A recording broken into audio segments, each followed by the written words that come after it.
Yep, naturally, wrong screwdriver. What the? Where do my good screwdrivers go? Jeez.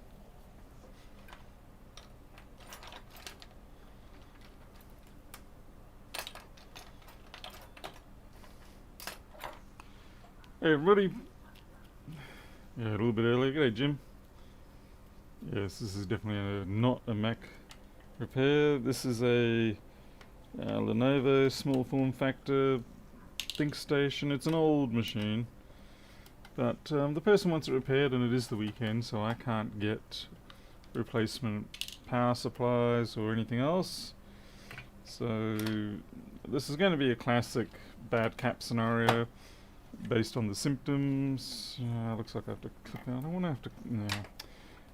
It's pretty normal for these older machines. They run and they run and then they run and they run, but then when something causes the power to have to be cut, and then they can't come back up one day, they just don't have the ability. The capacitors are dried out too much, so it's dive in and we find the ones that are duds. Hopefully we can get them all and get them replaced, and it should be good again. Hey, Darren's lab. Yeah, we see blown caps already. Yeah. I do wish though there was a better way that they connected the IEC connector into the board. It's always such a schlep. Some good judicious use of flux there. But yeah, for those playing along, it's going to be pretty quick and easy to see which one's a dud. We've got this one here and that one there. They've got nice domed cap tops. There could be other ones that are a bit weaker. There are some that, like the little 100 microfarad, that I'm not sure which one it is. There's a little 100 microfarad that often sits in these boards, and they can dry out. Could be those two. But hoping today it's just these two here and get us started at least. Hey, you knew Yamara. Glad to see you, mate. I hoped you would, because I thought this is early enough. He's bound to still be awake. There's a chance he might make it, and you did. Well done.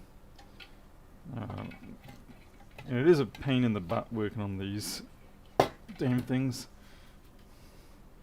It never used to, yeah, with my glasses maybe I can get away without having to use the microscope.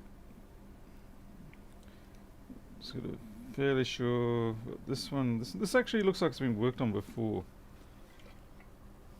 That's interesting. Has been around the block that much that it's going in for a second set of caps.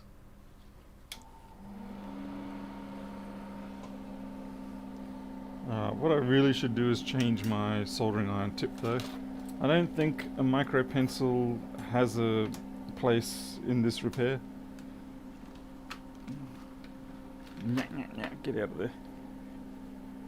So we're going to go for the classic 1.2 chisel.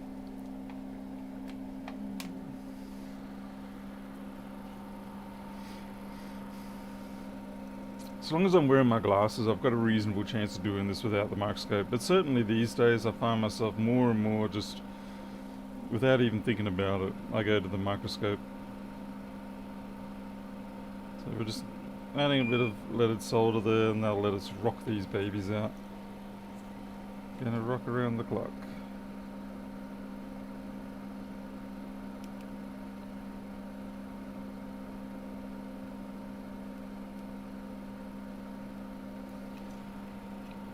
It's actually being a little bit difficult.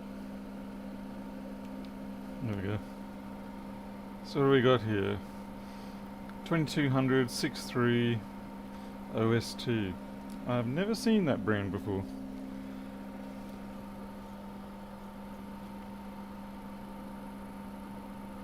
Jim, sorry to hear about that, about the pain.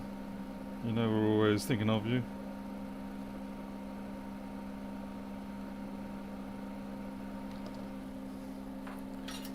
It's interesting that these caps have been replaced and there's flux around it, so... Well, I'm assuming they've been replaced based on the fact that there is flux. Okay...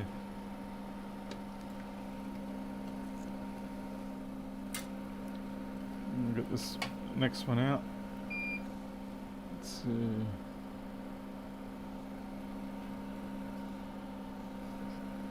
Gotta appreciate the beauty of Jim's camera here, letting us get a nice zoom in.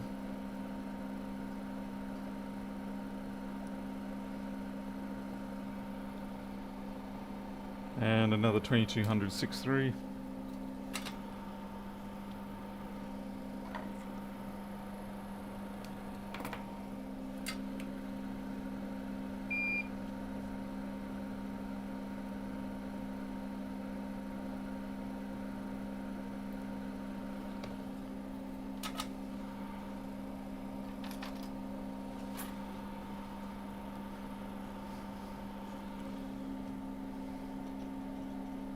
Might take the opportunity to try and scrub back some of this flux. Though to be fair, at this point all I'm doing is spreading the flux, I'm not really removing it. Diluting it locally.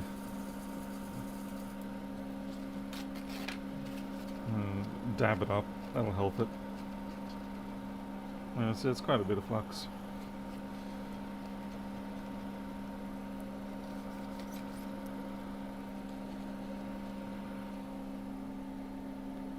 I do have circuit board cleaner, I could use that, but we'll just use alcohol for the moment.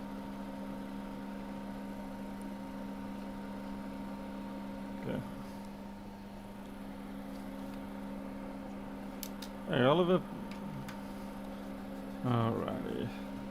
So we've got to get a couple of 2200 6.3s. Well, time to go dig into the archive box of axial caps.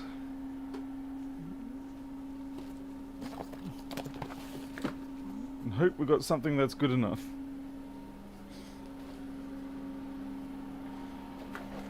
Mario, you haven't missed much at all yet. We only just got started.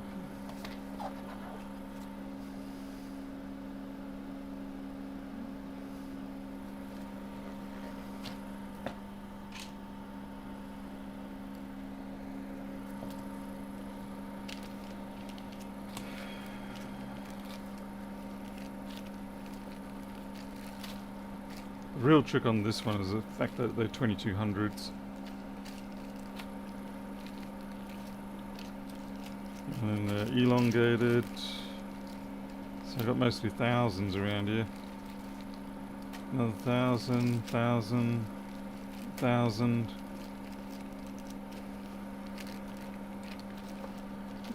I should actually have a bunch of 2200s.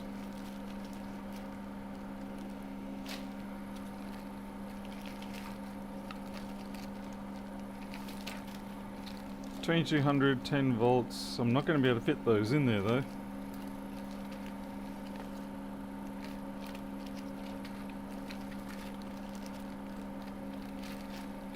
It's going to be embarrassing.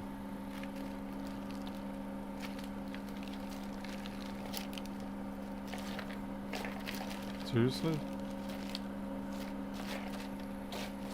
I should have a hell of a lot more than that.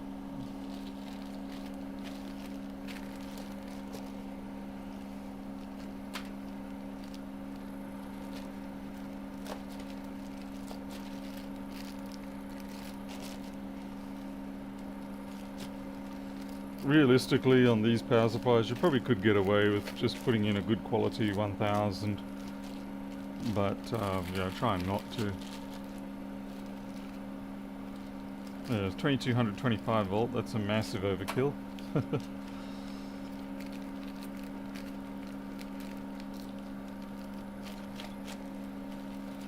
Like I say, I wouldn't strongly recommend it. Oh, there's more 2200s there. 16 volts, again, massive overkill. We're going to have to see what we can do here. I don't have the exact caps that I want. Because, realistically, you know, these are cheap manufacturers. Whoever made this cap, you know, they're cheap manufacturers. So when they say 2200 6.3 and they've got this physical package size, they're either going to have an extraordinarily high ESR on them, or they're just lying through their teeth, and these are in fact probably closer to 1000 microfarad anyway. So that's why you can, with these cheap and nasty ones, you can often get away with such a change. You know, if you really can't fit, if you can't fit a 2200 in there, you can only fit a 1000, then you know, you might actually get away with it. I'll see if these are massively. Nah, the footprints are. Let's have a look.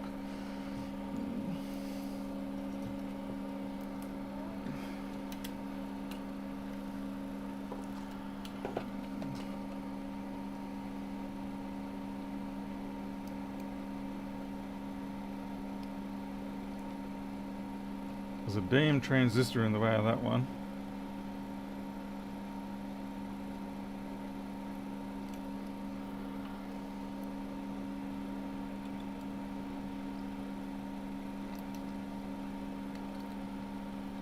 No, it's just not going to work. So I may have to go for trying my luck at 1000. And like I said, based on the quality of the manufacturer, I would say that it's probably not going to be really all that much different anyway. We'll test it and see.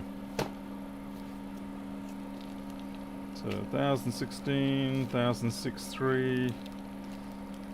They're a little bit stumpy. And they're not... What is going on here?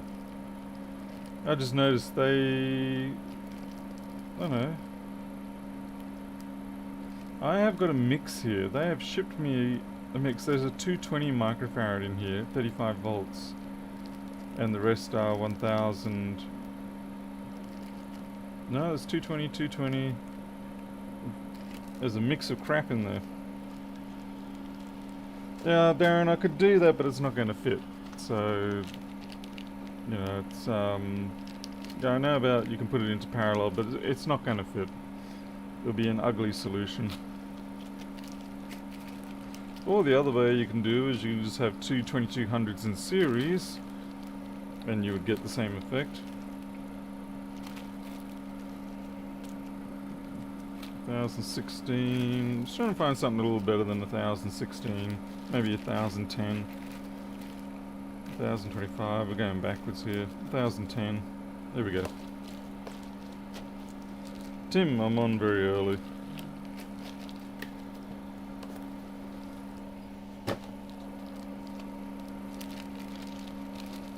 But yeah, like I said, I'm not really worried about it. These really are just sort of bulk capacitors. Then we're replacing these with Panasonic FMs. So we're really jumping up the quality range here.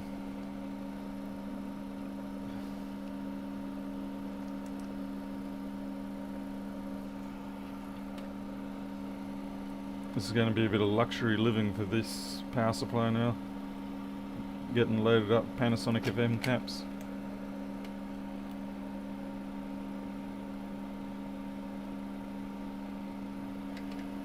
Just make sure those sit fairly well. Yep, got a bit of movement in them so that they don't crack or get stressed.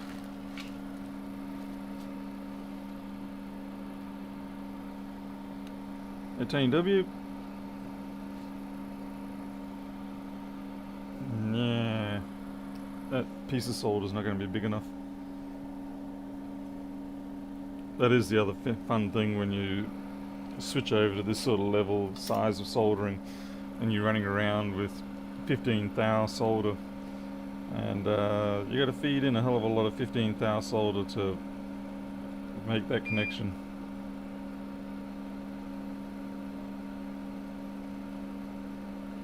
Especially if you're used to, you know, 20 or 40 thou.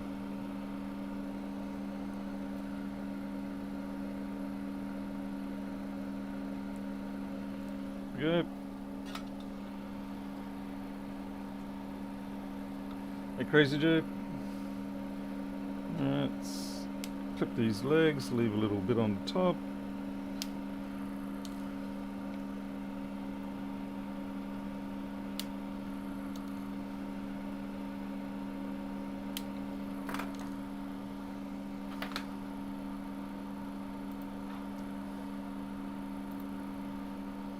Jeff, California.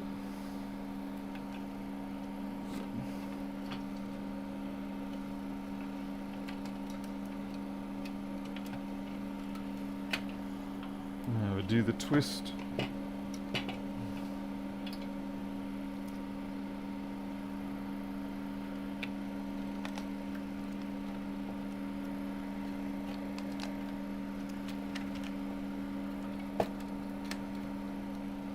Make sure this bottom plastic here is actually over the lip. Otherwise you can catch that and things can get upset. Hey Fabian, Philip S too. Yeah, lots of different people here from what I'm normally used to seeing. Let's use a disgusting... It's completely the wrong screwdriver to be using for this, but it does have a nice long neck. This is a posi drive, and I'm using it on standard Phillips, so I'm kind of cheating.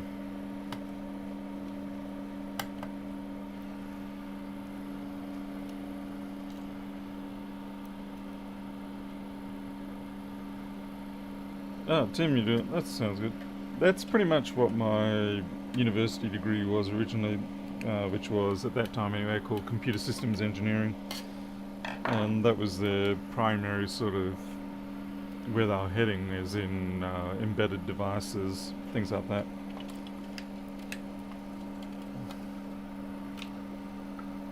Okay.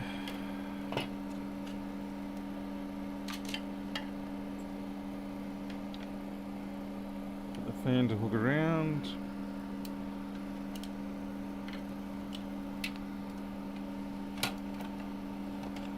Now, at least with these cases, they did design them reasonably nice. They've got a kind of an angled in hinge here.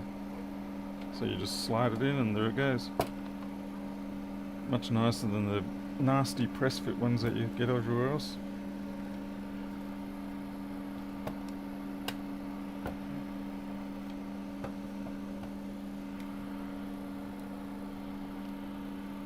Use Zephyr real-time operating system. I haven't seen that one. We didn't really even have operating systems when I was doing it. It was more the best microcontroller we used on a regular basis was the Motorola 68HC11. We didn't use Z80s much, but yeah, mostly the 68HC11.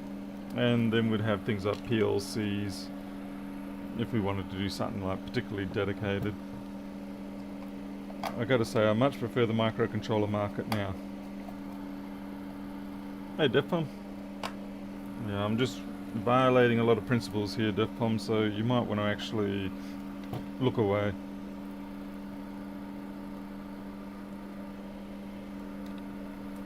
Proper young greybeard, yeah, it's the stress of dealing with YouTube commenters.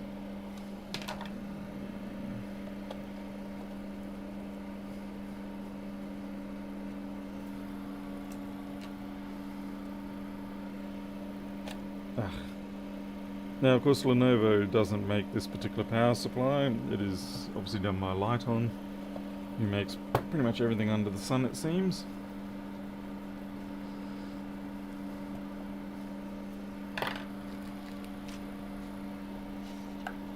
Yamari did.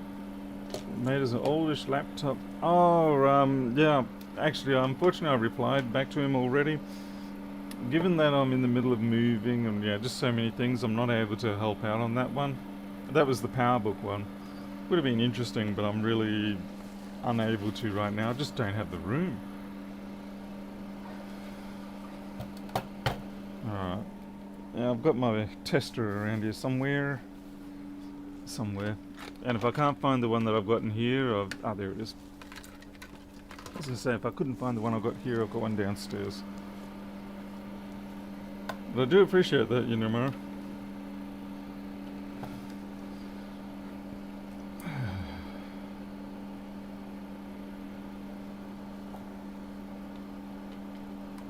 Just bad timing is all.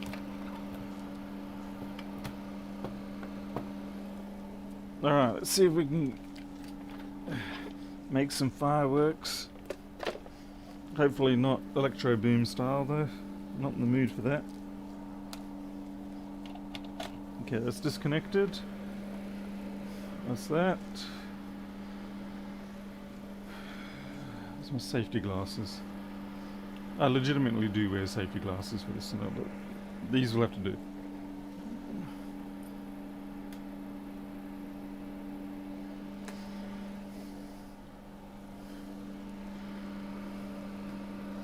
Nada.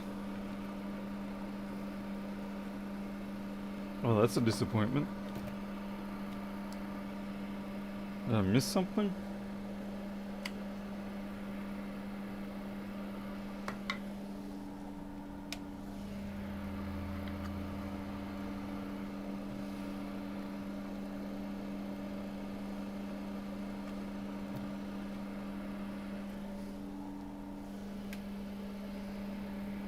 Yep. Either it's dead or it doesn't have enough load on it to make it come up. Normally this will induce sufficient load to get modern ATX power supplies to come to life, but maybe it's not enough. That's okay. We'll try the actual machine itself. Hey, autodidact. I have a MacBook thanks to you. If not, would be dead. Oh, what was that? Mark, hello.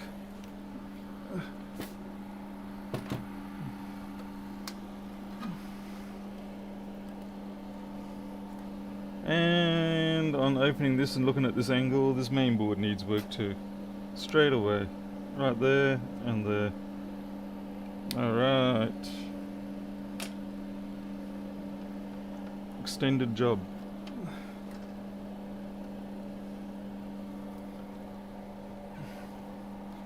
Well, let's see how it goes when I put this back in.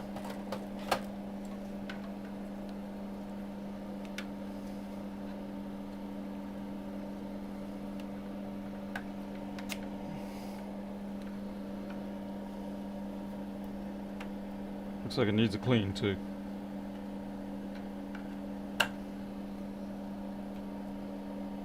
That'll do just to get us started.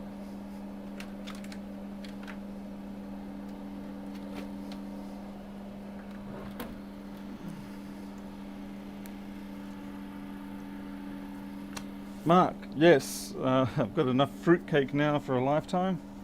Well, hopefully more than a lifetime.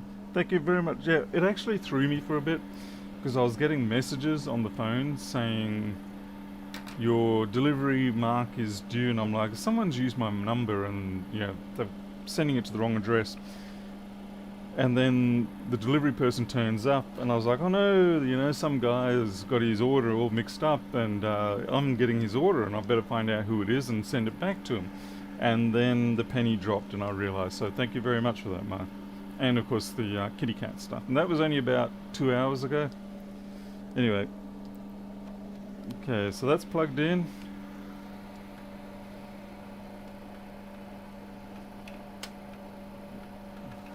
Nope, we are genuinely dead. Oh, that's suckadoodle. Oh, well, helps if I turn it on at the bottom. Wonder if that was the problem all along. It seems not.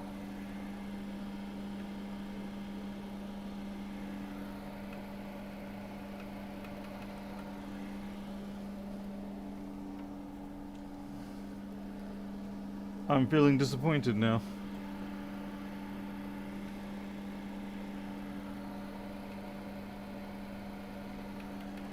Okay, maybe it is the fuse.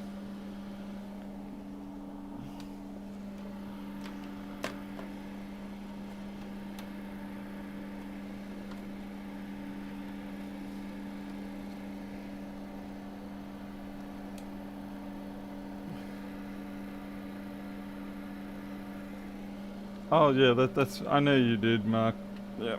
I'll tell you what, when I start getting enough sleep and energy, I'll be very happy to reply to emails a little more regularly. Okay.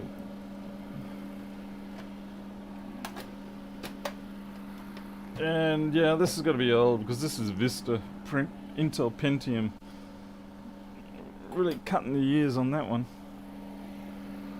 Yeah, the grill on the fan does look gnarly.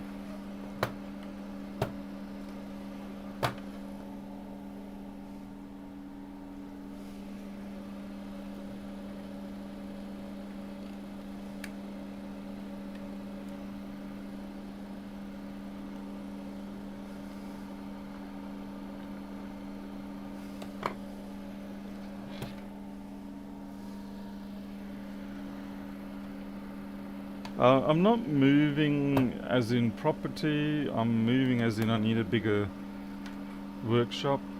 Now this sucks. I'm not even seemingly getting 5 volt. Hey, Copaz, how's it going? Alright, let's pull this thing open again and have a look. Yeah, I might as well leave those there.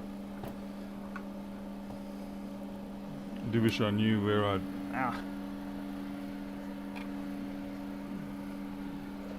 set up a little bit taller.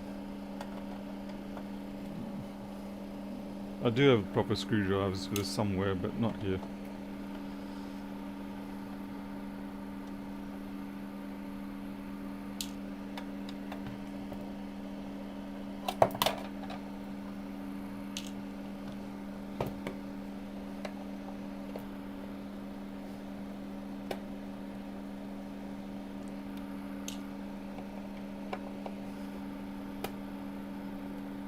Are you getting a brief flash on the tester when you plug it in? I'm not sure. I'll double check that.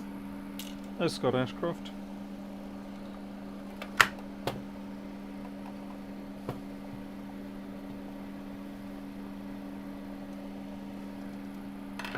John Finn.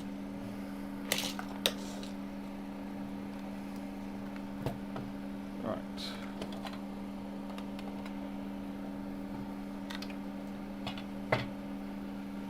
See if we get a momentary fan spin as well. Like see if the fan does a kick or anything. So I'm going to... Okay, that's unplugged or disconnected.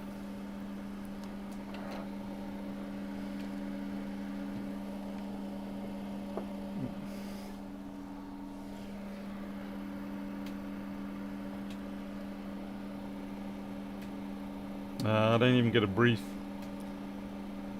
So it's not even remotely trying.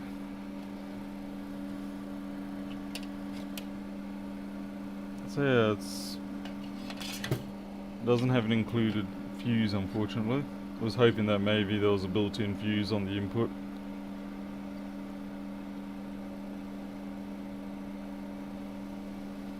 Alright, pull it back out again. Hey Palmero. Yeah, time to actually start using the brain.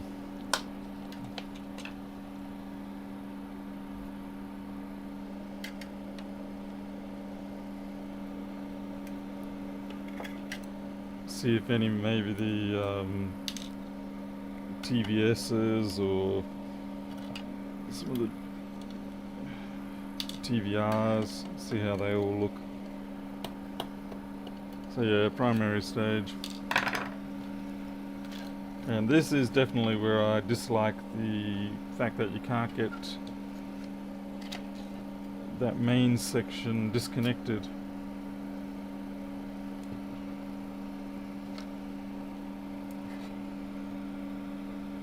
Okay, I think we've got the fuse hidden under here. So we'll check the continuity on that. That'll be that there.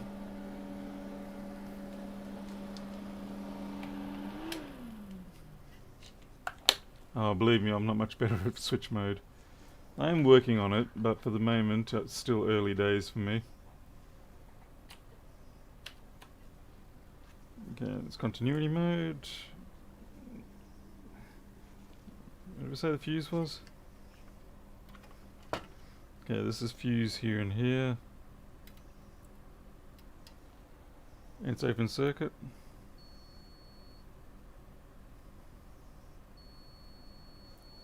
Okay, now it's got continuity there. Can't blame that. Oh right, yeah, it's a bit of a separate circuit.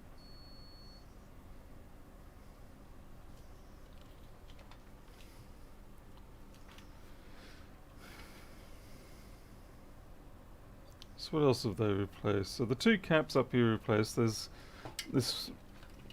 I bet you that's the low. Yeah. But honestly, if those... this is such a nuisance. This is why I hate these things so much.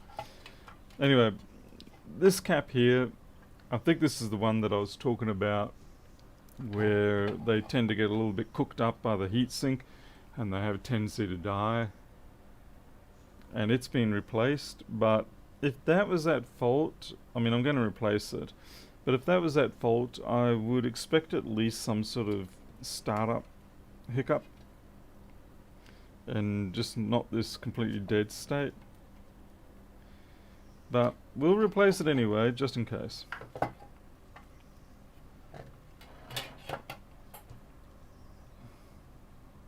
For a bad regulator diode.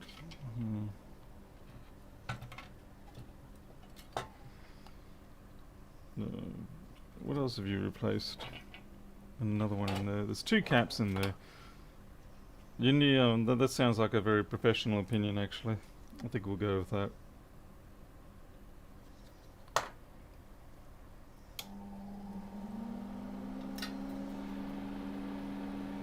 Check the bridge rectifier.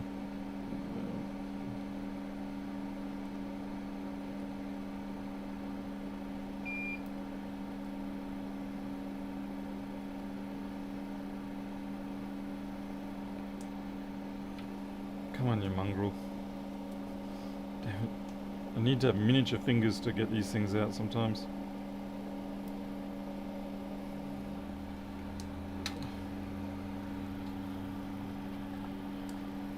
I haven't looked to see if there's voltage getting to the fuse yet. I'm not going to do any active testing just yet. Okay, so we've got 220-35 volts, which hilariously is that the value of that those ones that they gave me instead of what I asked for.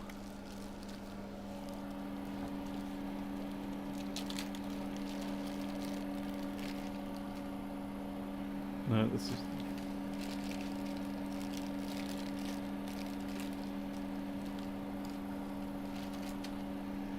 Yeah, so this is the cap that they gave us before in the packet that was wrong. So 220-35, 220-35. We're just swapping what they have swapped. Just purely out of blindly hoping. I just realise I have to... Ow. I have to remove the solder from the connection there. I don't think anything would be showing up on Jim's camera.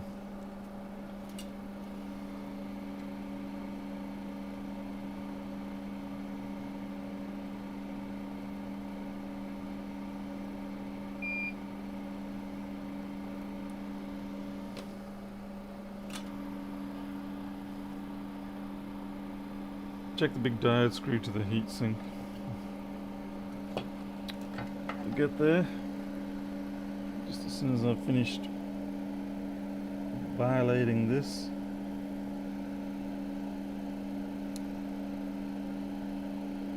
Ach, niemand, come on.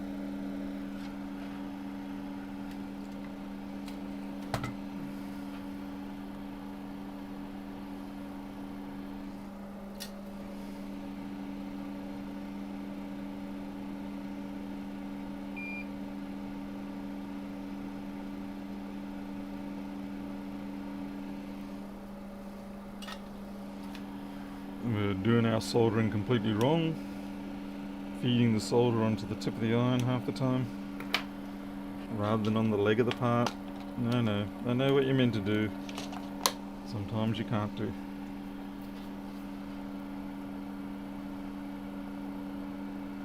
The 270 wire, okay. Alright, well we'll just change this one more cap that they have got solder on, and then we will, if that doesn't come good, then we'll have a look. For people who do this on a daily basis, how on earth do you keep your sanity with the fact that, yeah, these damn, it's so awkward.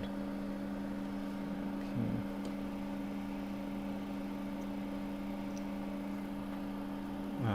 Whoops, sorry guys. There we go. That's a good compromise, that distance.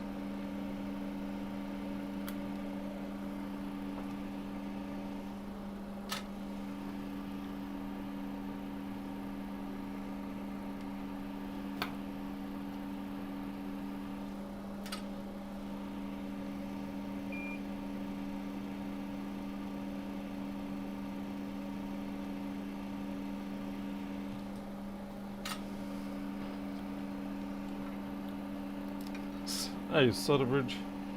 Alright, and the winner is RLS. Never heard of that brand. 22 microfarad, 50 volts. One of these obscure ones.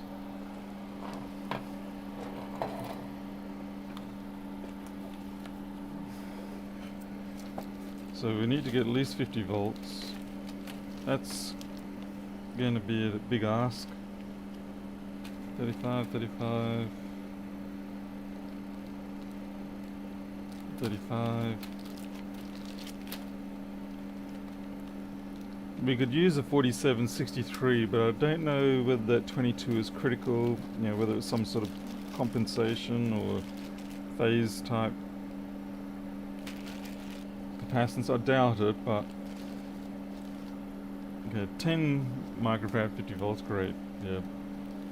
Shooting all around, but not hitting targets.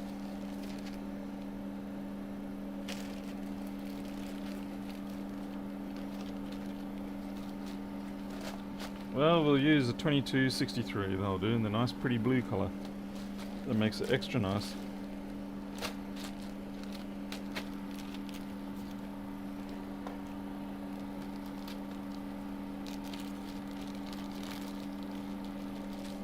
Oh, was it? Was it an OST, was it? You're quite right, it was an OST, yep. I didn't bother to turn it around to have a look.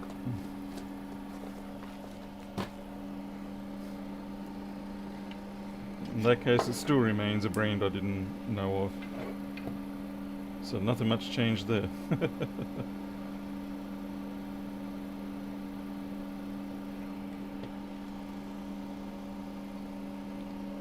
a bit of solder stuck down in there.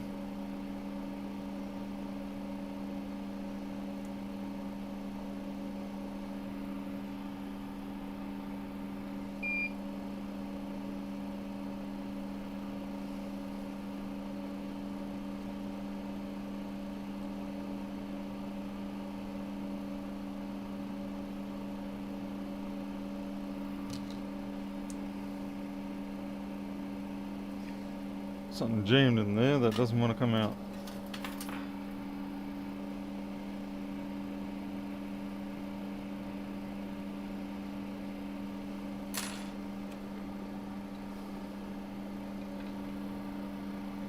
Oh well. Alright. They left part of the leg, I think, from the previous cap that was in there. That was awfully nice of them.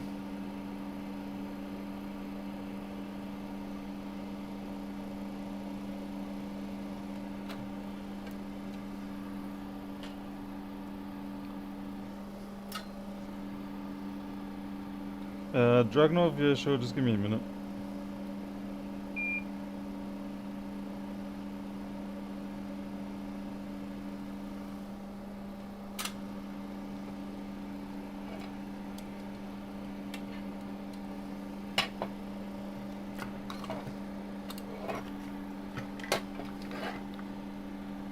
Let's see.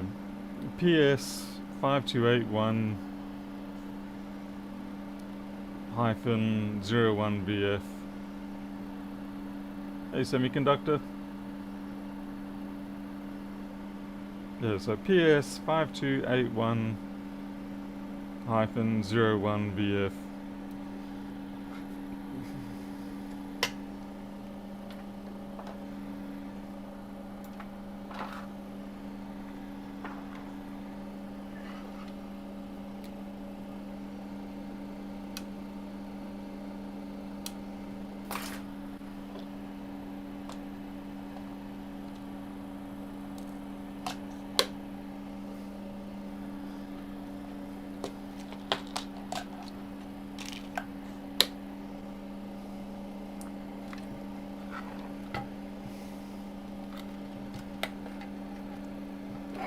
But I have been working towards doing more work with switch mode power supplies, specifically this sort of thing, because it is the bulk of what tends to go wrong in a lot of other consumer equipment. Like I've got a couple of air conditioner controller units and they've got issues somewhere. And so I figure it's about time that I did more learning work on them. And it's going to serve me in good stead. But it is a learning curve. Oops, just dropped down again. 2009, it's like 11 years old. It does make you appreciate the engineering on things like the Voyager probes that are still going to this day. Okay. I'm not going to do a full rebuild. I do wish I had my RCS switch with me, but I don't have one right now. So, yeah, I do apologise, but it would be much nicer. I'd feel much safer if I had an RCS switch here. But the last one I had, it's dead. Not from my misconduct, but it just over time they seem to get a bit beaten up and don't respond as quickly. So anyway, so we're just going to do this stand back and hope thing. Alright, we're alive. So it was one of those two caps. The only thing is the fan's not spinning. And there's no alarms coming up, so everything's in spec. But that fan's not... Oh, here we go.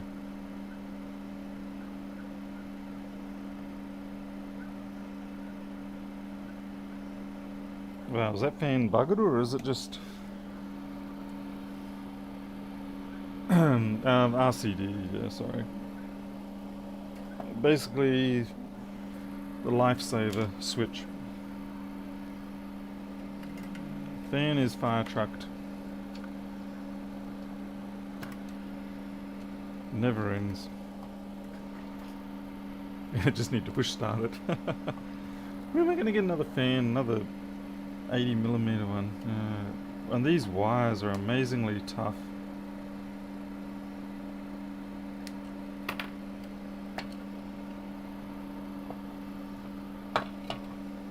And they've used plastic plug insert ones.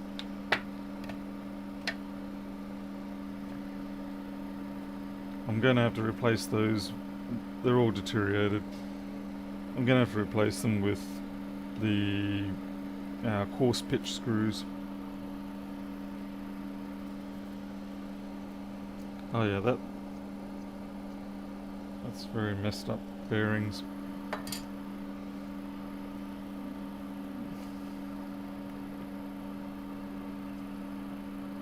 DEFCON, essentially, thing is, will they be the same ones that blow up?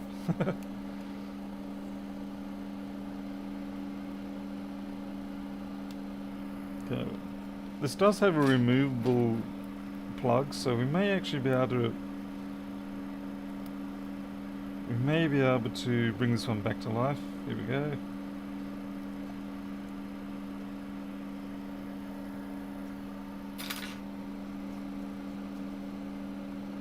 It is using the collet, the little C-clip rings.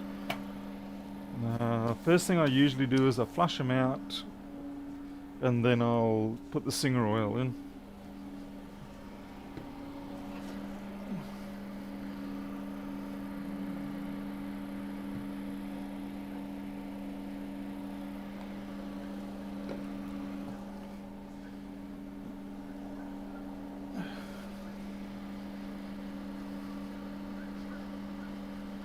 The fan is definitely choked up. I mean, it's not spinning freely. That's definitely one upset fan bearing dried out or something.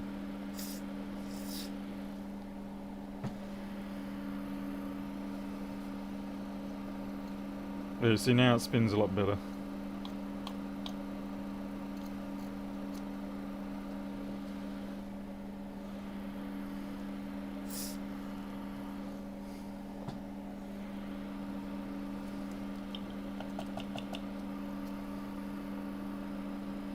The only thing is it has got a bit of a grip feel in it, but I don't know if that's cogging or whether it's... It might just be cogging.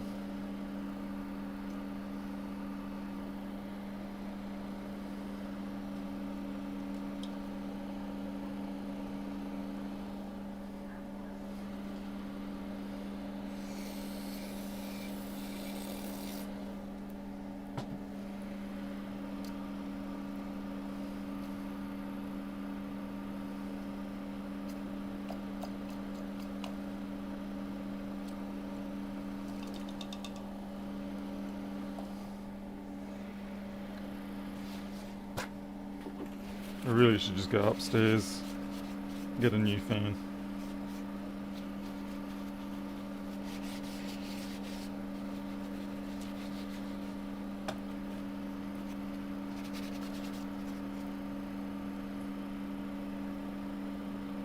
But everything looks okay on the actual coil assemblies.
Probably should have desoldered from there rather than cut it, but oh well.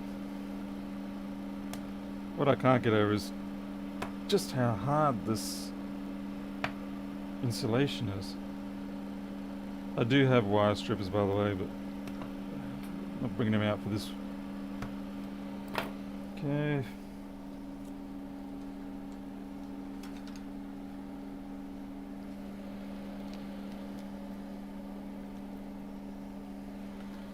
Change our voltage.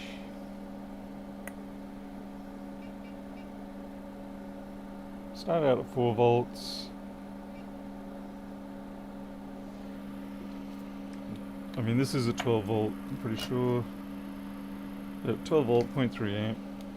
But I just want to see at what level it's going to actually spin up. Yeah, whether I need to just toss it. I probably do really should just toss it. There you go, that's good. It's spinning freely even at only 4 volts.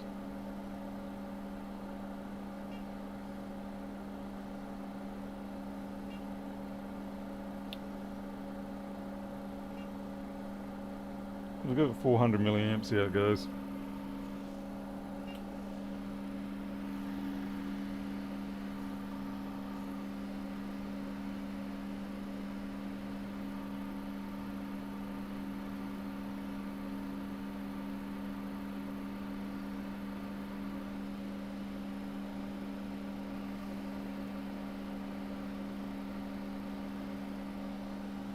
Seems good to me.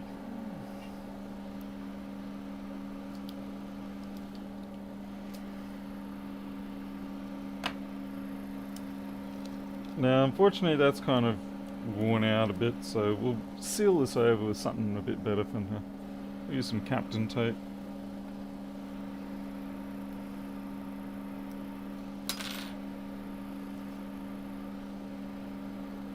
And I'm going to get a lot of comments on this video of why did you bother? It's a $50 fan, $50 power supply or whatever.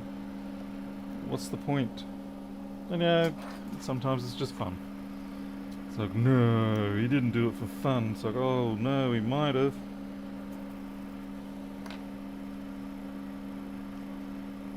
Rue the day that he ever did that.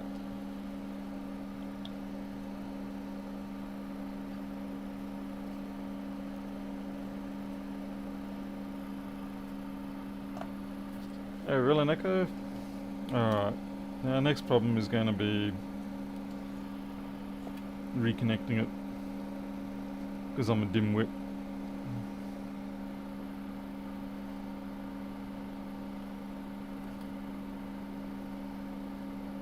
Yeah.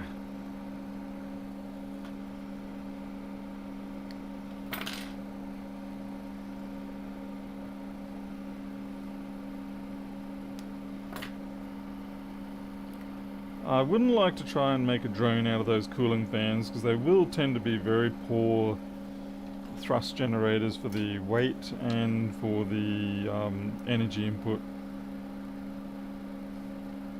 You want to do that sort of thing, get yourself some proper ducted fans for model aircraft. There we go. I know there are some people who've done various things. I mean, you can put enough power into them, you get somewhere, but in terms of flight efficiency, they are woeful to say the least.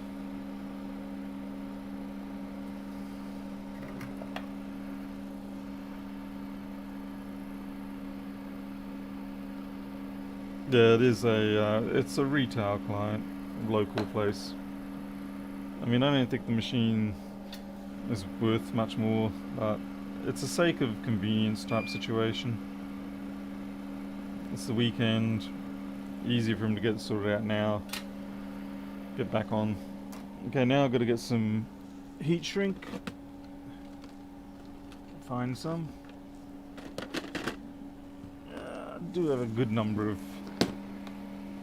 I felt bad, I threw out probably about 30 or 40 meters of heat shrink the other day. It was just been sitting in the old workshop too long. It started to deteriorate in weird and bizarre ways, so I just had to grab the whole lot and toss it out. It was from my model aircraft days. Yeah, see, this is going to be too thick. I know I have bought. I know. Oh, this will do.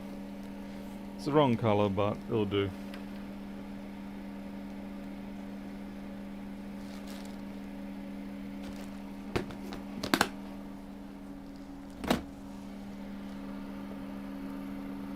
Brushless motors are boring. Why do you find brushless motors boring? I mean, this is a brushless motor.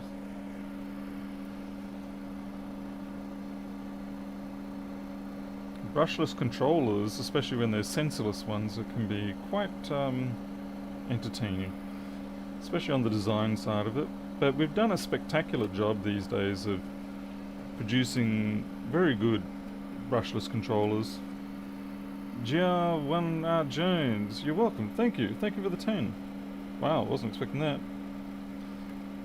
And more important, I don't even really recognize your handle, so maybe you're just someone hiding. But thank you.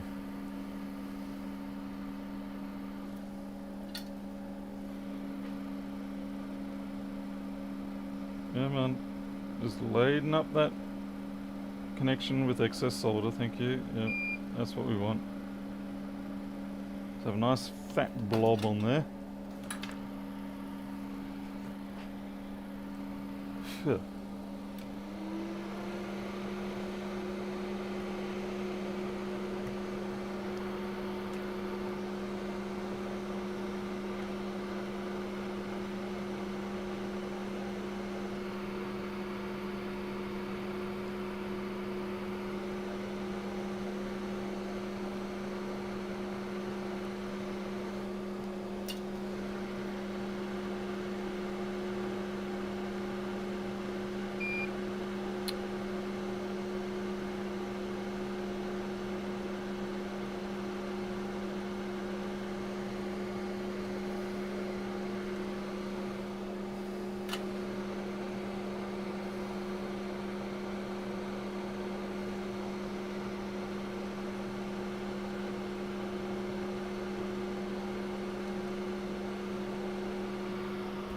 Where are my little grippies?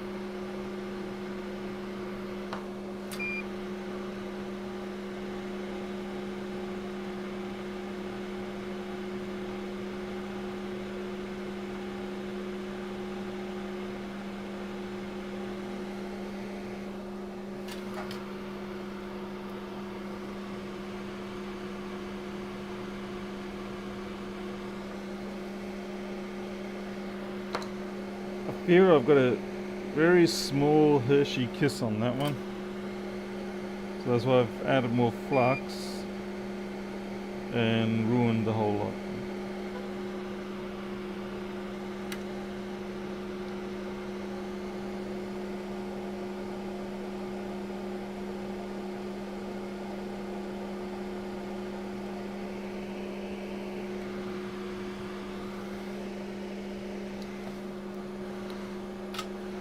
I used to have a jig that I would just, stick 2 wires in and easy solder. I don't know what I've done with it.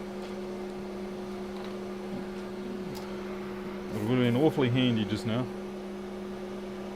Well, that's what happens when you sort of change what you do on a daily basis. All those convenient jigs and tools that you used to have to make life easier for doing certain tasks. You sort of box them up, put them somewhere, and then when you once in a blue moon need them, well, you can't find them. No, I'm not physically. I'm not changing my address, but I've got to build a new workshop and then move everything into the new workshop. That's what's happening.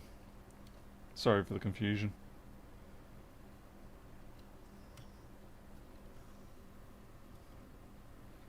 Hey, Joe Tom Perry? No, Tom Perry, eh? Not to be confused with Tom Petty.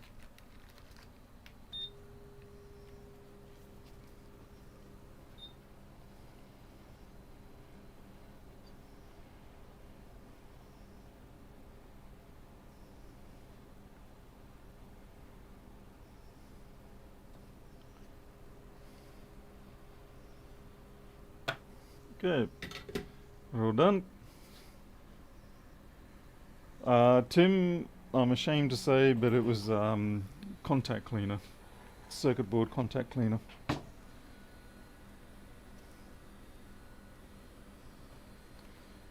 figured it's going to do the least harm to any of the electronics in there and not leave any sort of residue that could cause me issues. Though fortunately with brushless motors, since it's all Hall sensors and stuff, it shouldn't have been a problem.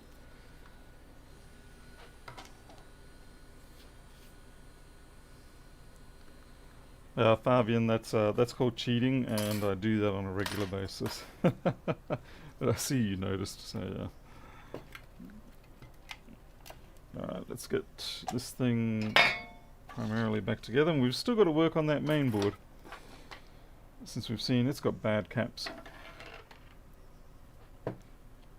Paul Mero, snow levels fall to 1,000 meters. What? 1,000 meters? That's some seriously thick snow.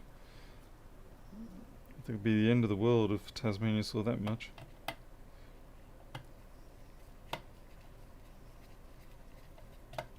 What do you mean it's happening at elevation of 1 kilometre?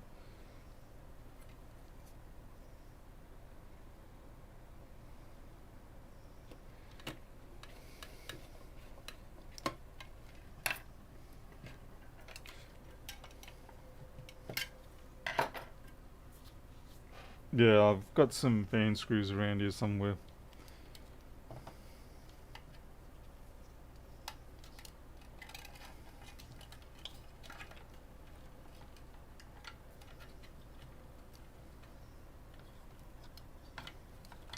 Of course, naturally it's going to be a little bit extra tight because I cut a bit off that, of what was there.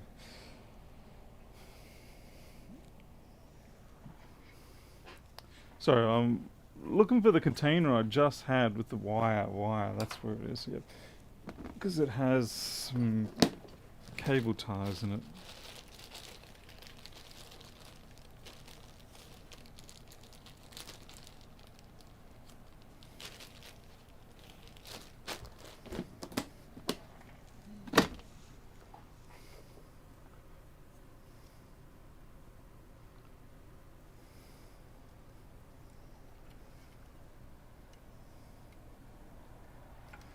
What are you doing, Paul? You don't know what you're doing. Just another day in my life.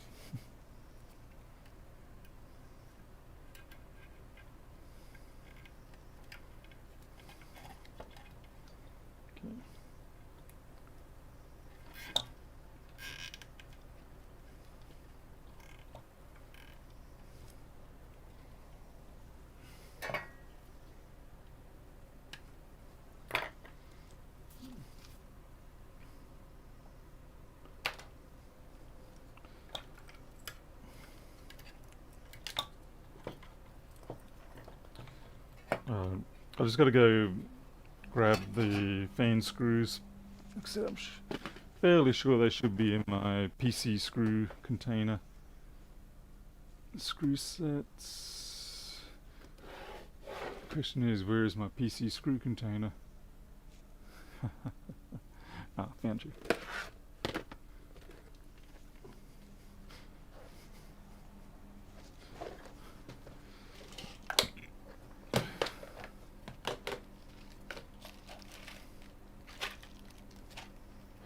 A lot more than just PC screws in here.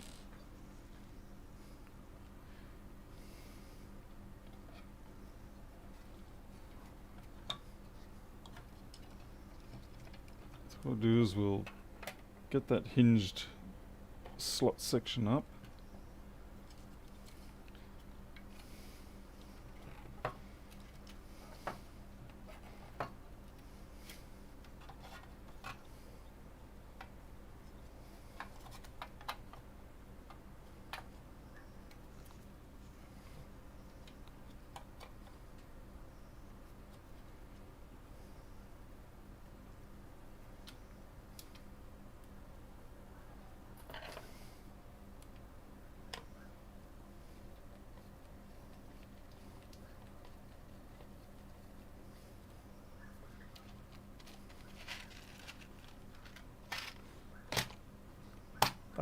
Oh! You think if you're trying to incite rage by insulting rugby teams with me, then no, I'm not one for that.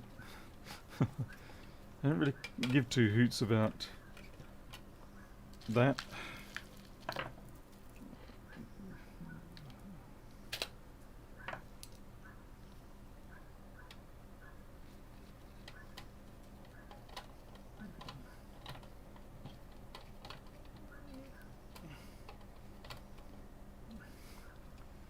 You're a tough. Oh, you're a toughie because you had some junk still in you.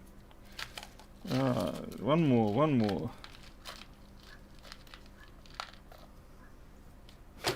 It's okay, Joe.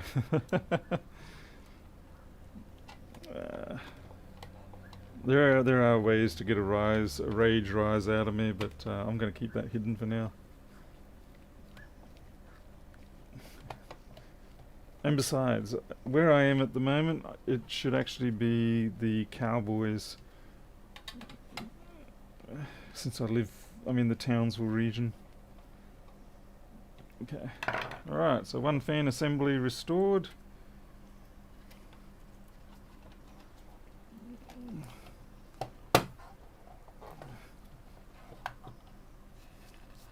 If you talk motorcyclists, you might get me. So who is greater, Doohan or Wayne Gardner, if we're talking Australians, or Casey Stoner?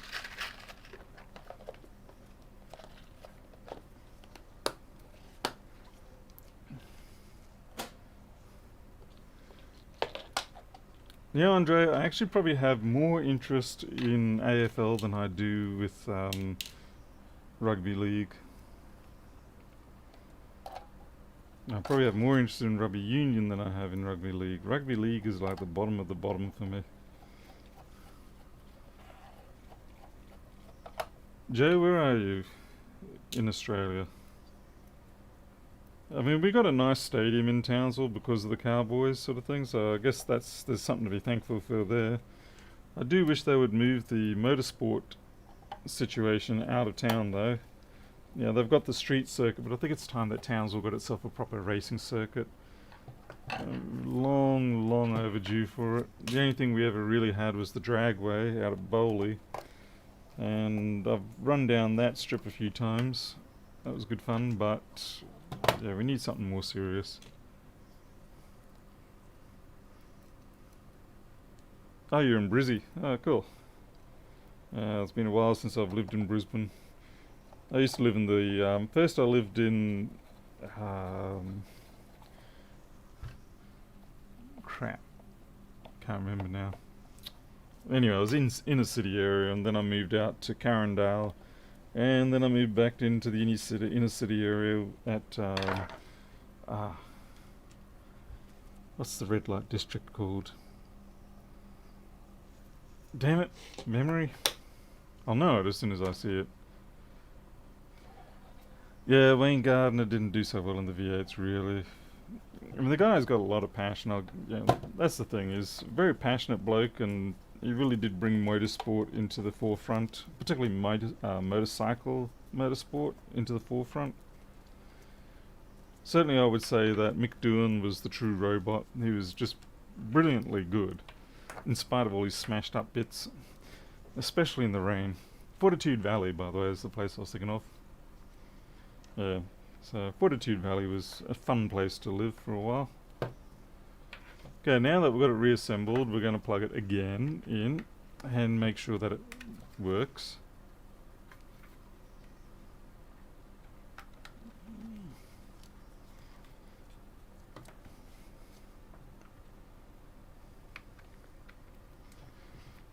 He's still in the Super 2 V8s, is he? Seriously? Wow, okay.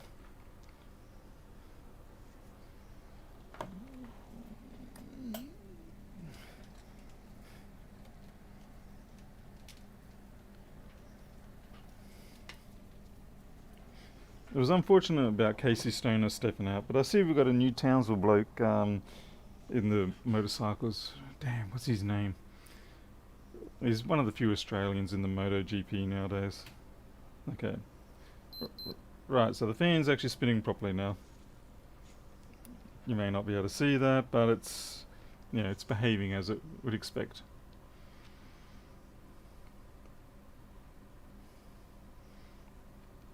Yindi, you waited 43 years for your bunnies.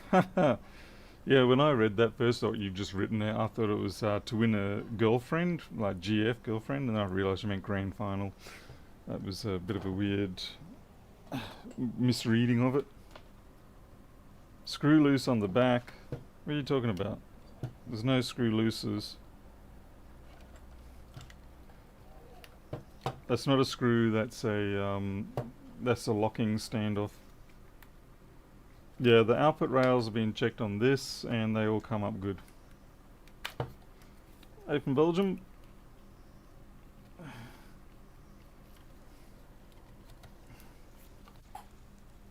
I'm sure there's some girls out there who haven't won a girlfriend.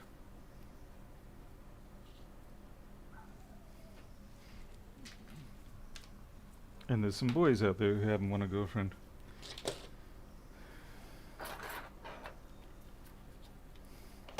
Alright, now we've got to take the main board out. Phase 2. This is turning into a bit of a long project, especially with the money I'm getting. But yeah, that power supply tester tools, they're very handy. Okay, so we've got the 2 dead caps, means we're going to have to strip this out. Let's go full wide angle here. As far as I'm going to go.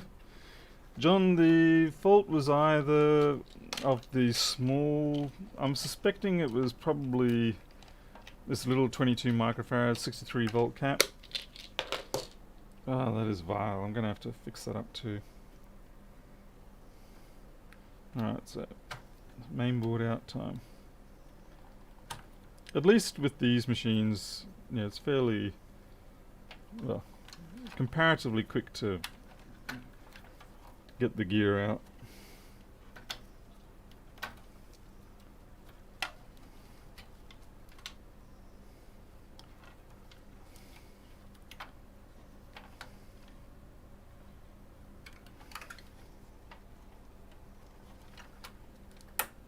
Oh shoot, the plastic's all brittle. Okay, I've got to get that front panel off. How?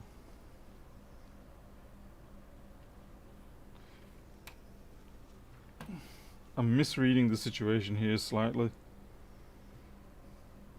Maybe I don't have to have it come off very far, just a little bit.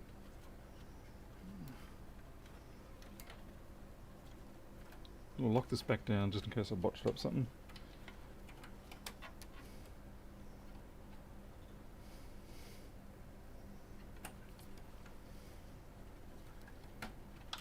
There we go.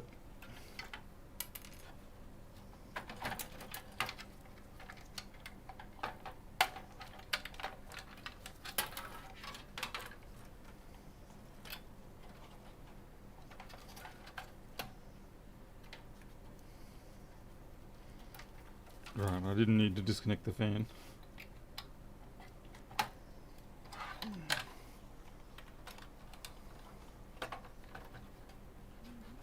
Come on. But yeah, it's nice to have these field replacement type machines.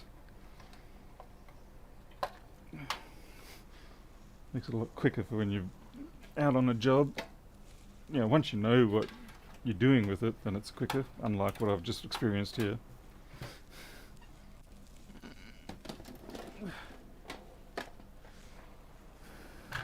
Ah, right.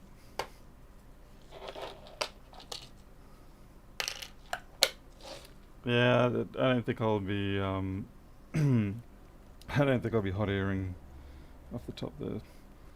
That would probably destroy most of everything down there. Okay. So that's one there.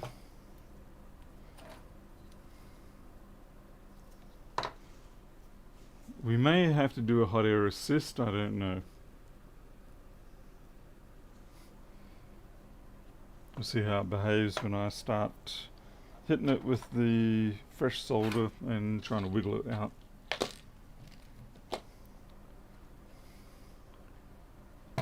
Would kind of help if I knew where my solder was. Probably dropped on the floor, which is the usual place for it to go. But it seems nay, that is not the case.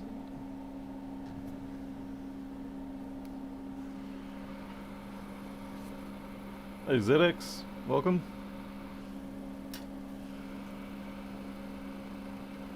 I'm gonna make sure I don't destroy any of these data traces.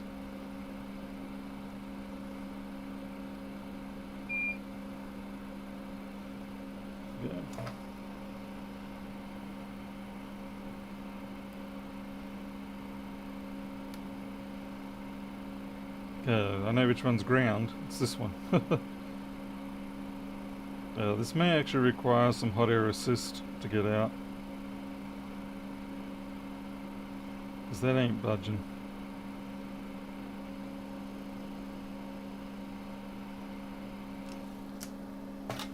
Unfortunately, I do not have an appropriate stand for me to hold this on, so we'll just heat up the area and then we can get it out.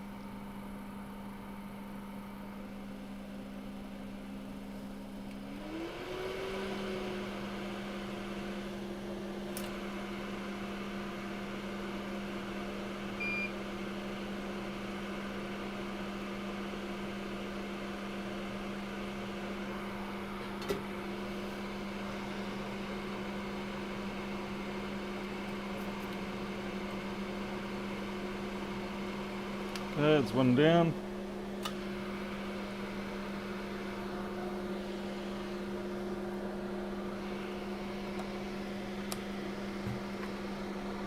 What are you looking at? 1063.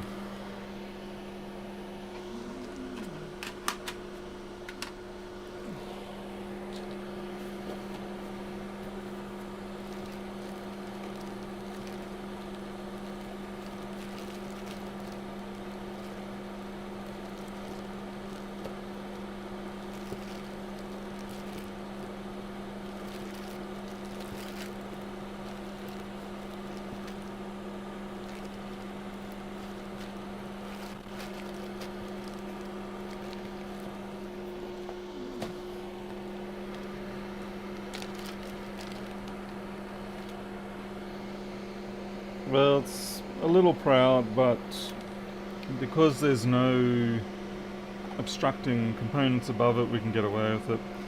Now the real trouble here is actually going to be getting it back in.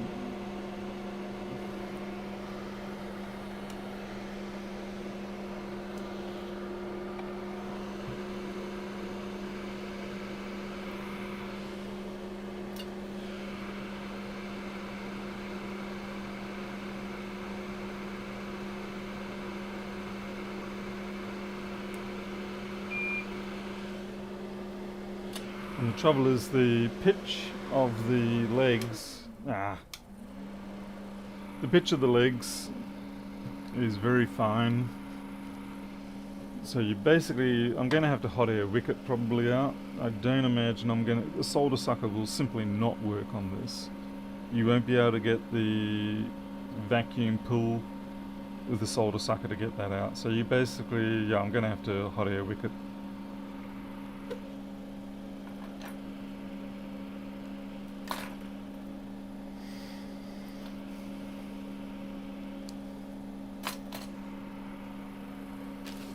So get my prep ready.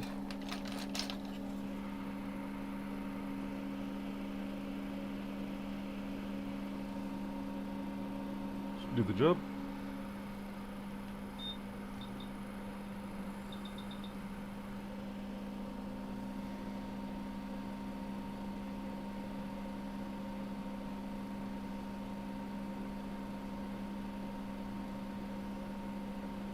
I actually want to preheat this a bit first. You can see we're already chewed away, so that's a bad thing to do.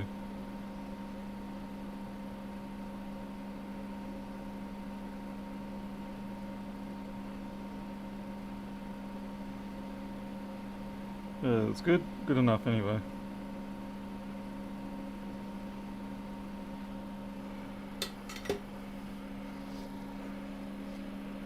PC enthusiast? Good question. Non-continuously, probably... Non-continuously about 35 years now. Continuously, maybe 20 of those. I mean, if you sort of like... Yeah.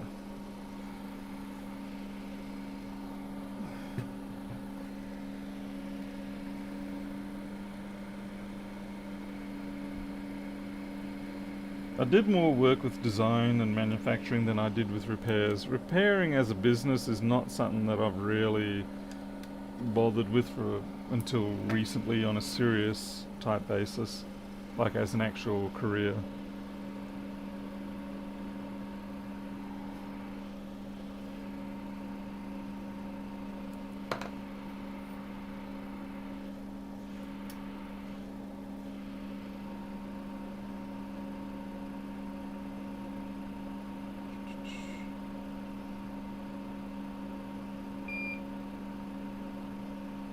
Gotta wait for that to get pulled through.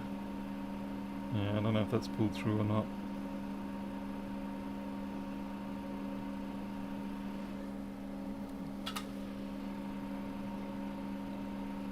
Again, I'll just use some hot air and hit it with a soldering iron again.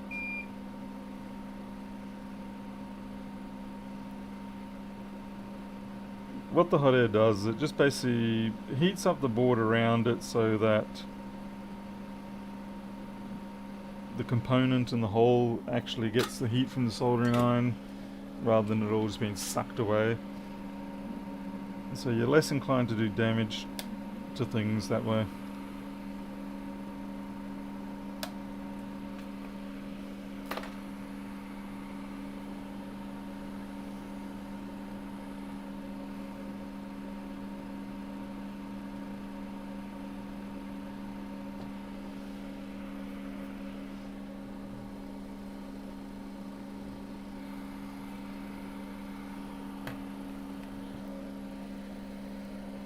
Now second one's going to maybe be a little bit trickier because it's right next to this USB port, but should be good. We'll do the same thing.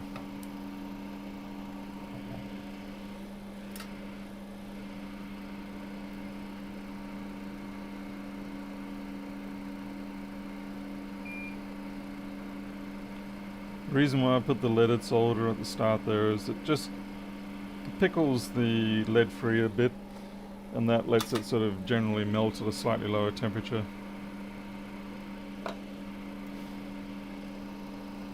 And again, we heat up the board.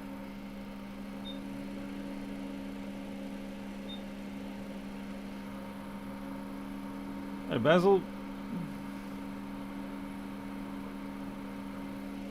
PC enthusiast, I mean, there's probably plenty of things I could get, but I'm getting a little slow on the uptake of a lot of new stuff. Like I should be buying a bunch of MacBook stuff for the new M1 Macs, but I'm sort of Getting a bit lazy there. Okay, this is gonna be... Ow, ow, that's hurting.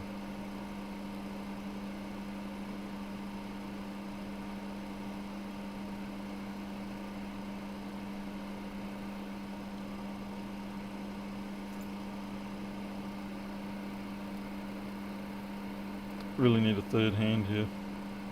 Mother flip, that burnt.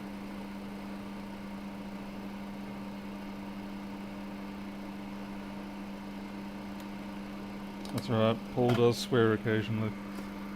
And we got ourselves another 631,000. Okay, all good.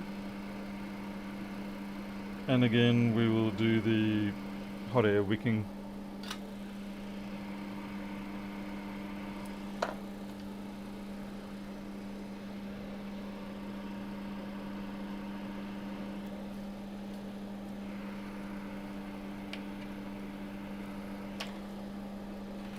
My first personal computer was a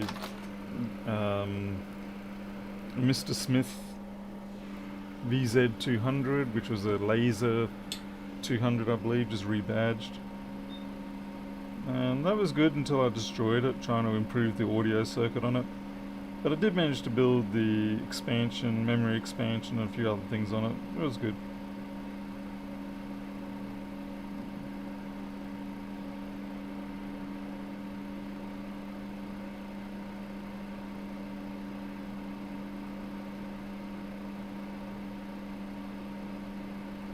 No, don't you dare.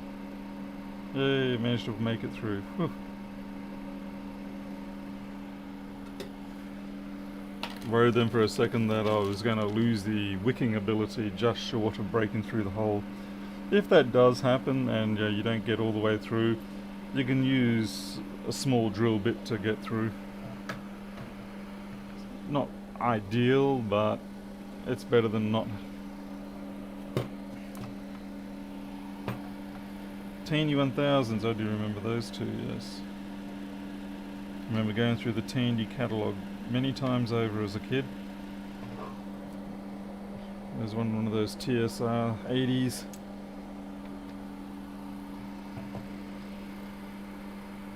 Oh yeah, the L's, yeah, I remember the stacking of the memory to get that doubling feature. I don't know how that actually worked though.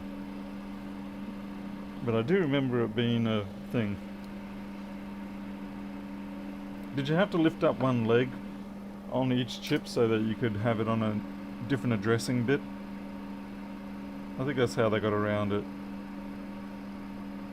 Yeah, I know that's a dodgy Hershey Kiss, both of them, but again, this is where we're going to use the hot air to help us.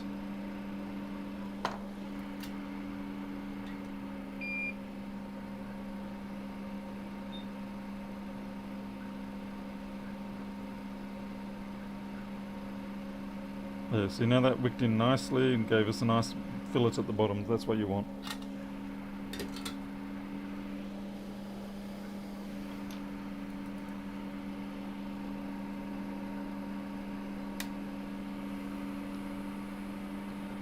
Mark, yep, power supply came good after we replaced the... we don't know exactly which cap it was. I suppose I could test them now that they're out of the board. But it was one of the little ones. Alright, so now we've got a bit of a mess here. We need to clean this up. We don't want too much flux floating around.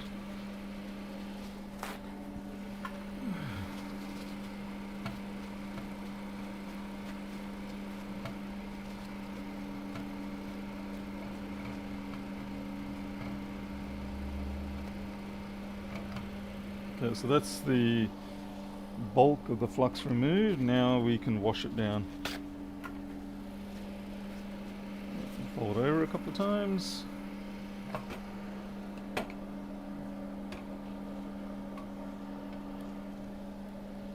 Get the old toothbrush. Get the 100%. And try not blimmin' keelhaul myself over those barnacles. How many of you have absolutely ripped up the back of your hand because of dragging a board like all these these sort of connectors here, accidentally dragging a board across the back of your hand when you're trying to get it out, you know, maybe it was being reluctant to come out. It was not very pleasant doing that.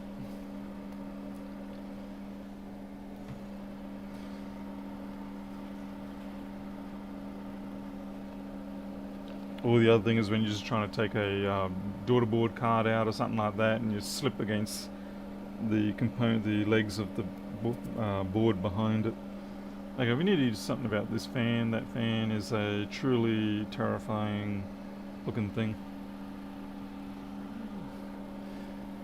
Hey, Stray. Oh yeah, definitely poorly pressed frames are dreadful.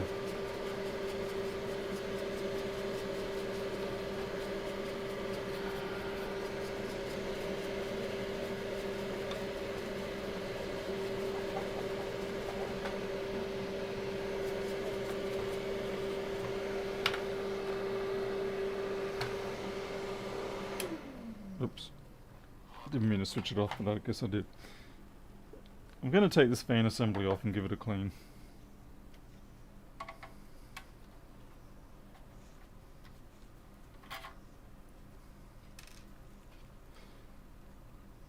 Yeah, the cheap cases are definitely... I remember when I first started working at a general computer store where you made your own PCs for the customers and stuff like that.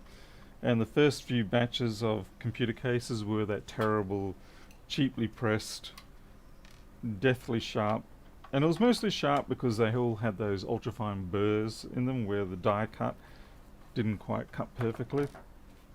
And yeah, so at the end of the day you'd end up bleeding quite a bit, typically. Wonder how many of those computers are haunted because of all the blood lost.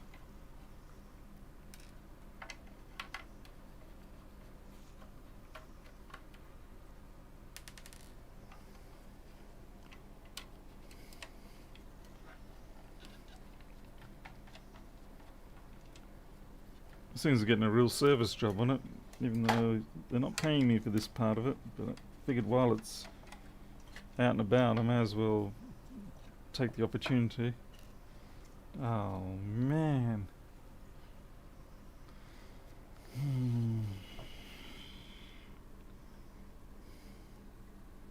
That's a serious train wreck in there. I haven't tested the caps yet, no.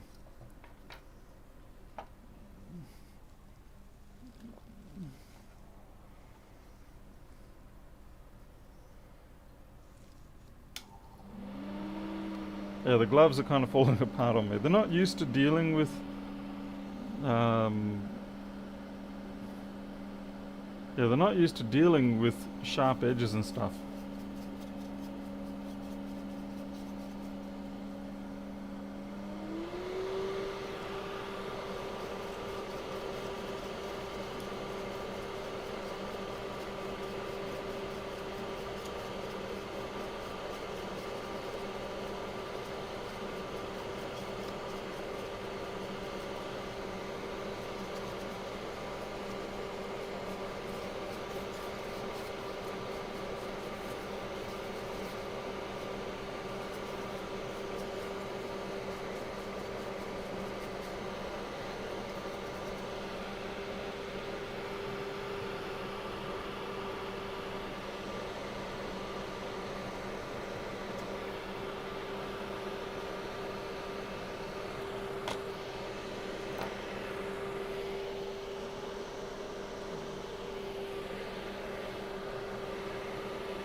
I'm due to replace my filter on this fume extractor anyway, so there's no dramas about the fact that I'm choking it up with this trash.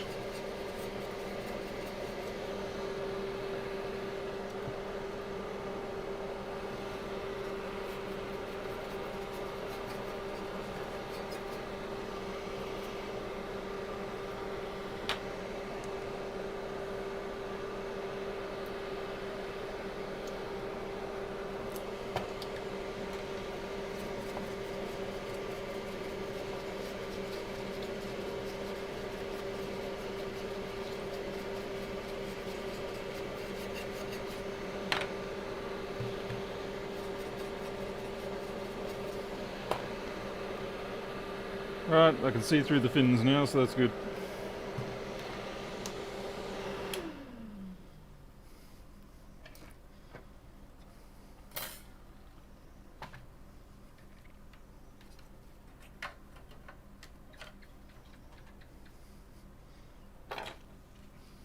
Time to put it back together.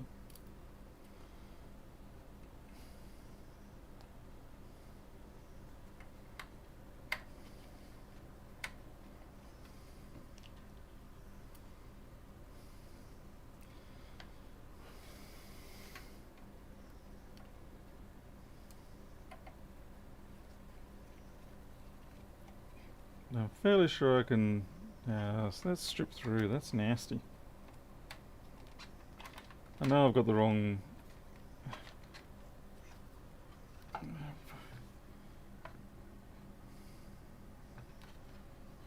How does this even come off, this one?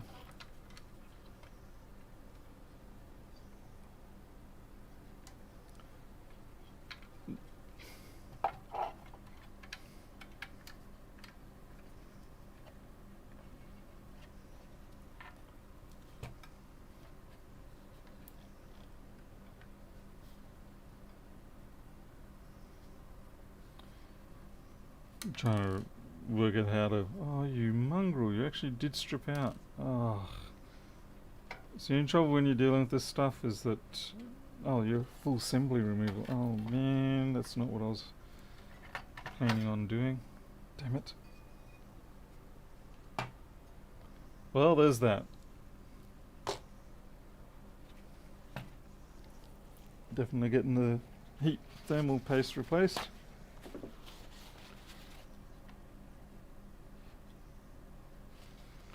So that stuff's been there 100 years.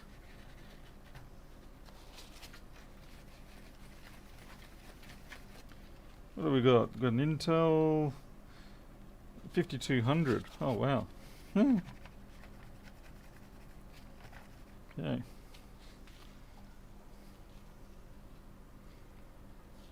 I may as well do the 2032 battery as well. Gee. This is one of those 5-minute jobs that turns into 5 hours.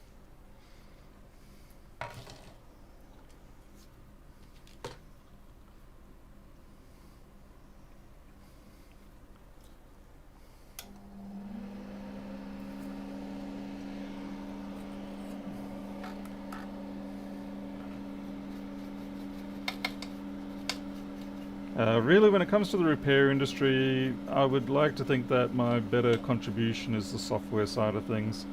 I mean, yeah, I repair a few things in my area, but overall I like to think I'm sort of providing useful tools for people who do a lot more tech work than I do. For me, a lot of the time, the repair work is more of a way for me to test the usefulness of my software that I create.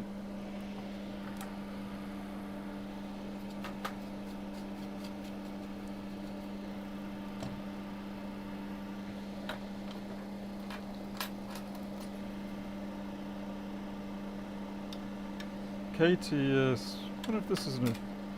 I'll just replace it anyway. But that does look fairly recent, to be honest. Has it got a date on it? Nope.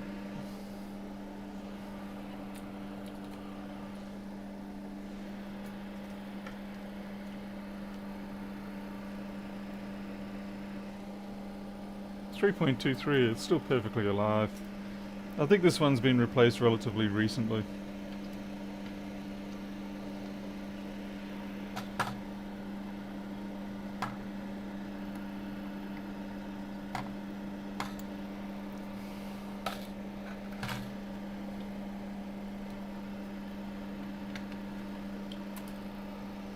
Now I'm going to have to reset the damn clock.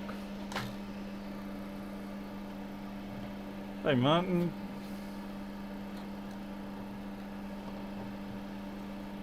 Okay Mark, taking a shoot. Exhaust on a car. Oh, okay. Good luck with the exhaust. That's another nightmarish type career. Mechanics have my full respect. dealing with that sort of stuff.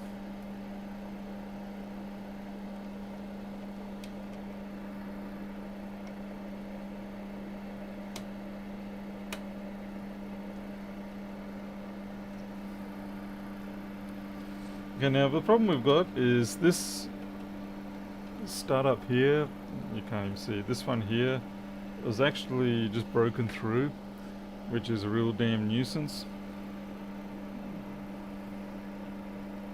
I might find a self-tapper that can fit the area.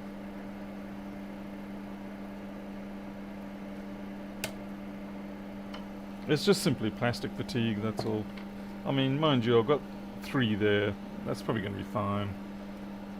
Sometimes you have to get realistic and say, look, yeah, that's enough.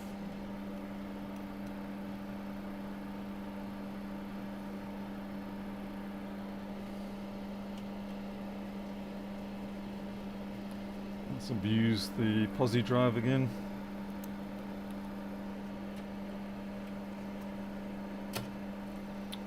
And this is why you shouldn't use a posi drive, because if you're not using posi drive screws, it actually just skips around a fair bit.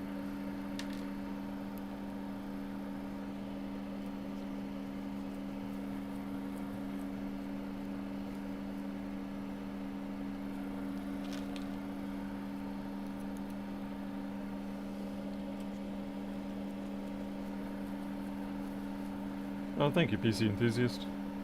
Clean the wire guard. The wire guard is rust. I can't clean that. That's actually eaten through the it's eaten through the chrome.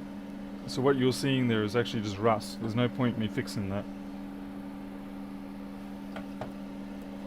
If it was just dust, I would, but that's not dust. That's yeah, that's rusted through. Otherwise, absolutely. I mean, I already did. You should have seen it before. Okay, I've done this wrong. That's way too much. Way too much. And I can't do things the way I normally do.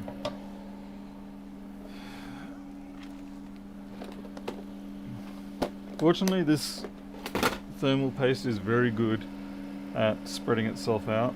So once you apply it, it will distribute itself in a way that is useful. Yeah, that's way too much, but it'll do the job. Overkill for sure. And too much thermal paste is a bad thing, because it actually reduces your thermal transfer efficiency by quite a bit.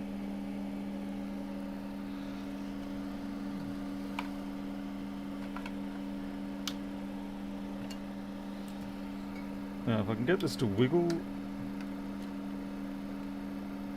No, something's not right here.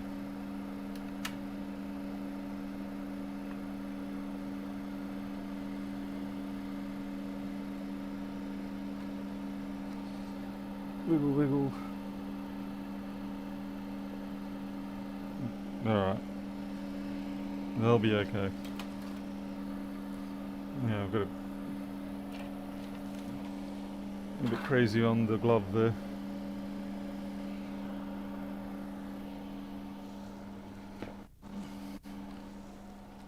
Oh.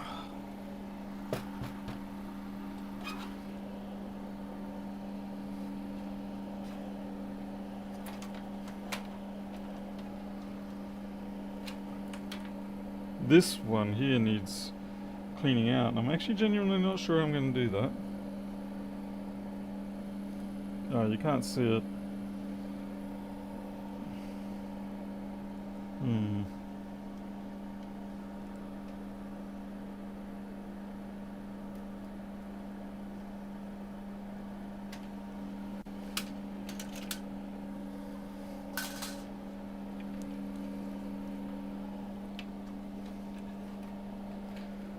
Yeah, well, I know there's going to be commenters saying, you did the paste wrong, Paul. And it's like, yeah, I know, but there's realistic limitations on what you can... Sorry, dealing with the dust on the front panel, it ain't pretty.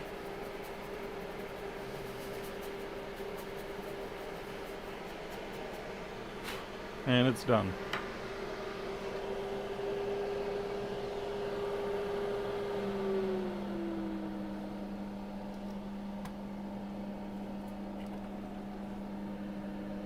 Crap. I'll get myself another vacuum cleaner in here.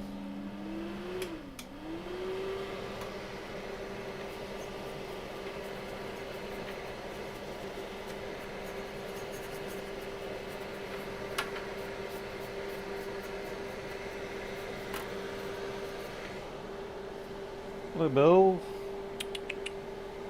Belle. One of the wildling cats is just outside my window, probably looking for geckos.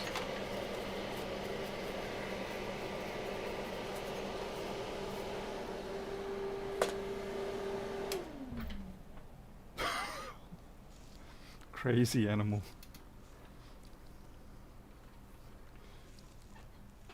I like to have a vacuum though as well, because sometimes you don't want to blow the stuff all in a concealed room. It can get a little bit... can easily induce some undesirable respiratory effects.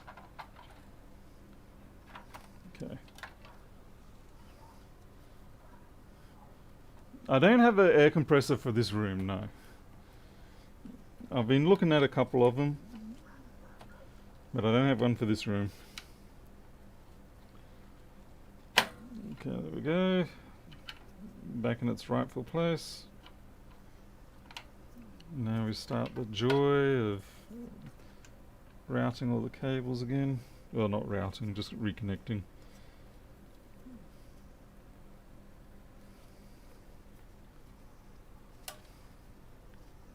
There's some seriously bizarro connections here.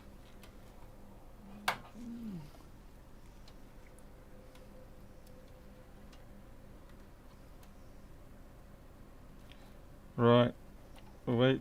Yes. No. Yes. Fantastic. No. You're different. Okay, 3-pinner.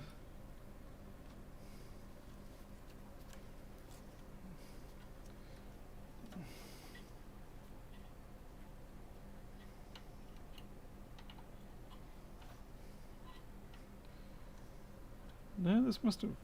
Ah, this way.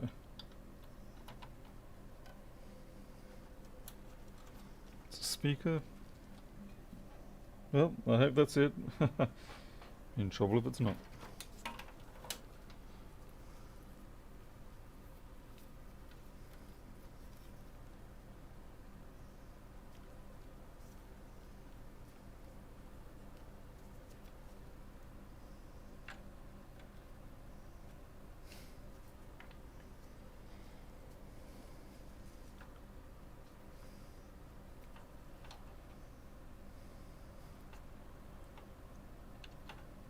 That's right, you're way at the back here. I was going to say, the alignment doesn't seem right. Okay.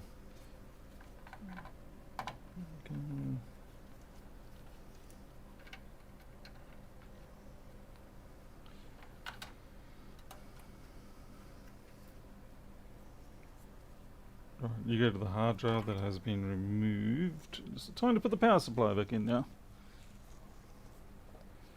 Hi Fractal, good morning.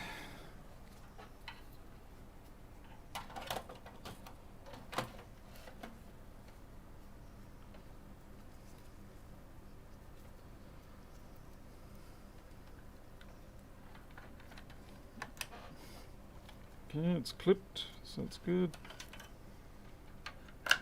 Clipped, good.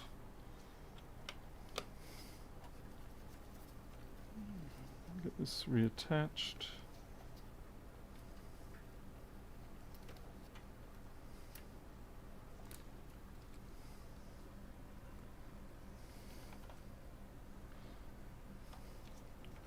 Okay, so that's hard drive.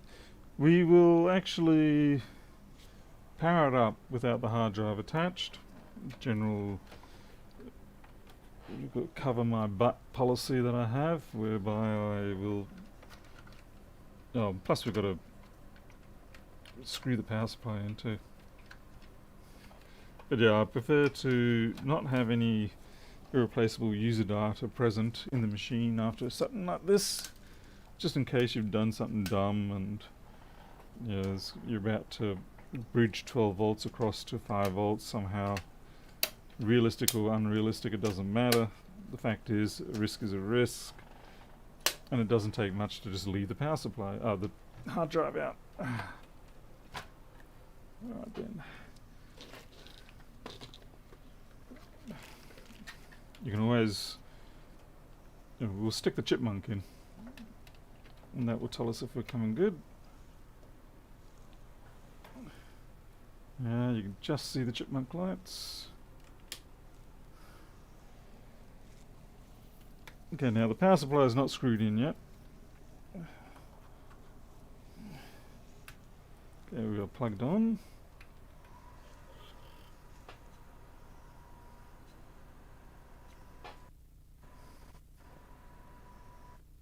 We've got a whiny fan in here somewhere. Well, it is alive.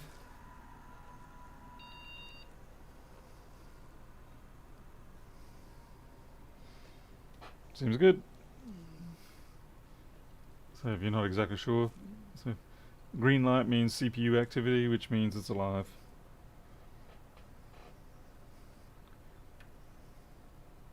And responds correctly. So we have now fixed this machine.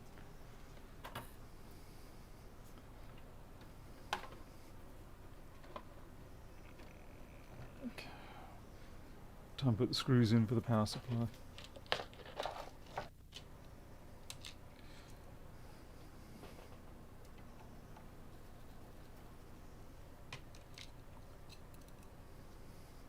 Whiny thing. Yeah.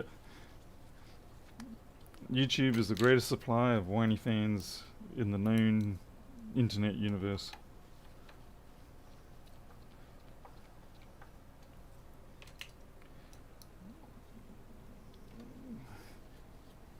I do remember the good old whine of the old 5 1/4 inch MFM and RLL type drives, and you'd start them up first thing in the morning. Yeah, just pretty good. More fun with those washing machine sized ones. Had one of those once. That was quite an experience. Alright, so we're going to put the hard drive in now. Fortunately, this person has opted for a solid state drive. Very smart of them.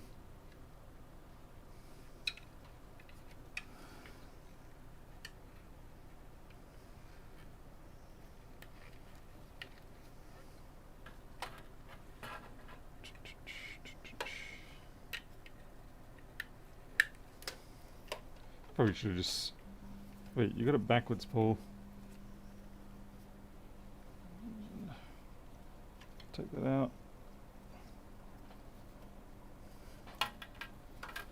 Right.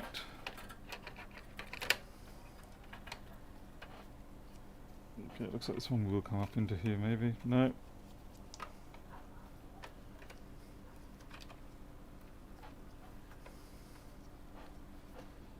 Yeah, it's got a route up there, otherwise the case will close in on it.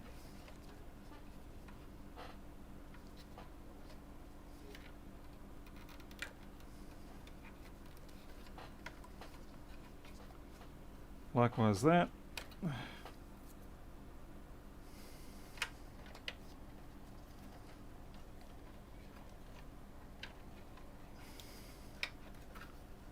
Just makes my job a little bit harder, doesn't it?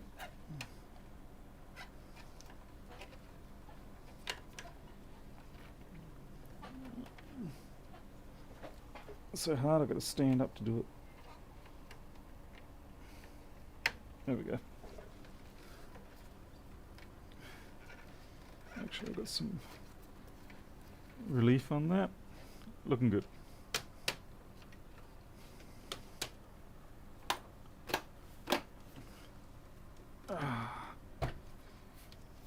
And there we have it. All good. And I only hulked out on one hand. The other hand's okay. Alright then. Well, that's the end of that. I'm going to go get some dinner because it's quite late compared to what I thought it was going to be. And I'll see you next time. Until then, you'll take care. I'll catch you later.